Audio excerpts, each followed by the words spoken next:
Non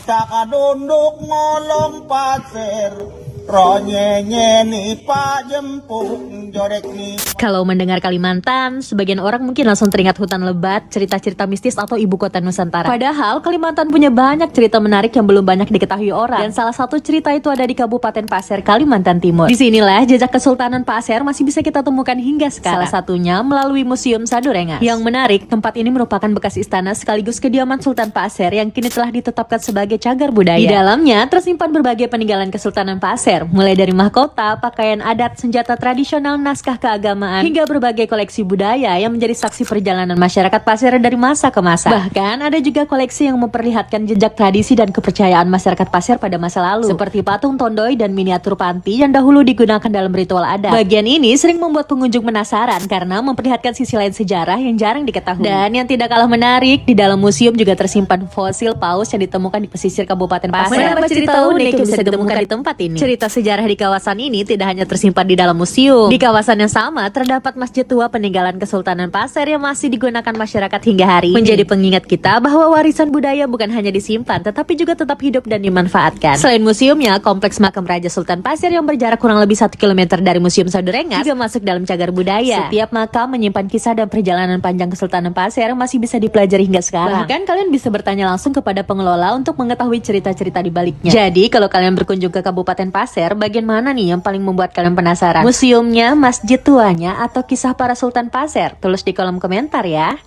Katanya darahnya putih. Bukan mitos vampir, ini Ratu Pasir.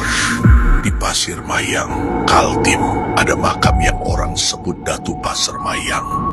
Nama aslinya Aji Mubar Mayang, ratu perempuan yang mimpin kerajaan Padang Layar tahun 1305 to 1382. Dijuluki Ratu Buradaya, Ratu Berdarah Putih. Yang bikin merinding, di kompleks yang sama ada Imam Pawa, penyebar Islam bergelar Raja Punjambe. Dan cuma 4 meter di sebelahnya ada makam Syekh Abdurrahman. Guru dan murid dimakamkan berdampingan. Terus kenapa nisannya Arab gundul? Itu pegon, huruf Arab yang dipakai ulama Nusantara sejak Islam masuk buat nulis bahasa lokal. Lalu harakatnya dilepas biar cepat. Jadi ini bukan salah tulis, ini jejak pesantren ratusan tahun.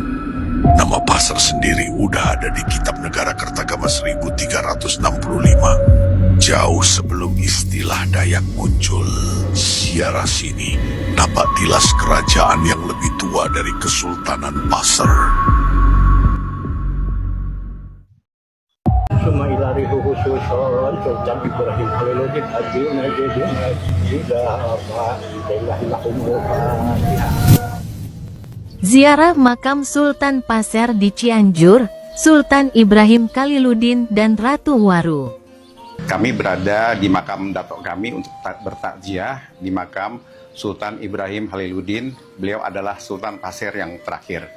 Beliau adalah tokoh yang sangat disegani, ditakuti oleh pemerintah kolonial Belanda karena beliau dianggap sebagai dalang dari peristiwa sejarah yaitu pemberontakan Syarikat Islam tahun 1915 sampai dengan 1916. Beliau itu setelah melakukan perlawanan melawan kolonial Belanda dengan pergerakan Syarikat Islamnya, kemudian beliau akhirnya pada tahun 1918 dengan putusan Belanda di Banjarmasin, setelah sebelumnya beliau ditawan di sana, akhirnya diputuskan untuk dibuang ya. Untuk pertama kali dibuangnya itu ke Lampung terlebih dahulu, kemudian ke Jakarta dan terakhir ke Cianjur. Dan akhirnya beliau meninggal di sini pada tanggal 19 Oktober 1930, jauh sekali dari tanah kelahiran beliau. Makam Pangeran Hidayatullah sudah duluan direnovasi seperti itu oleh Provinsi Kalimantan Selatan ya. Jadi mungkin nanti kita juga berharap agar makam Sultan Ibrahim Khaliludin dan istri beliau ini juga bisa juga diperhatikan untuk renovasinya. Iya, betul.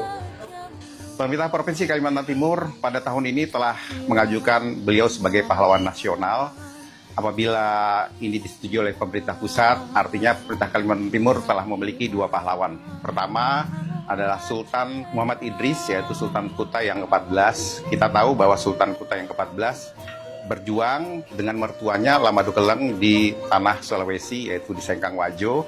Dan kita tahu bahwa Lamadukeleng menikah dengan anak dari Sultan Pasir yang pertama, yaitu Sultan Muhammad Alamsyah yang bernama Aji Anjang. Kami adalah keluarga besar yang dipisahkan oleh jarak dari Kesultanan Pasir, dan kami akhirnya bertemu di sini. Ini adalah kerabat kami yang merupakan diaspora dari Kesultanan Pasir, dan karena sejarah tadi diasingkan, kemudian kami bersaudara dipisahkan oleh pulau, jarak, dan waktu. Kita sudah selesai takziah di makam datuk kami, Sultan Ibrahim Haliluddin. Kita sudah melihat bagaimana fakta sejarah ketokohan beliau dalam melawan penjajah Belanda. Dan ini cukup kuat mengangkat beliau sebagai seorang pahlawan nasional. Dan kita berharap agar pemerintah segera merealisasikan Sultan Ibrahim Haliluddin sebagai pahlawan nasional. Dan kita memiliki seorang lagi pahlawan nasional dari Kalimantan Timur, yaitu dari Kesultanan Pasir, Sultan Ibrahim Haliluddin.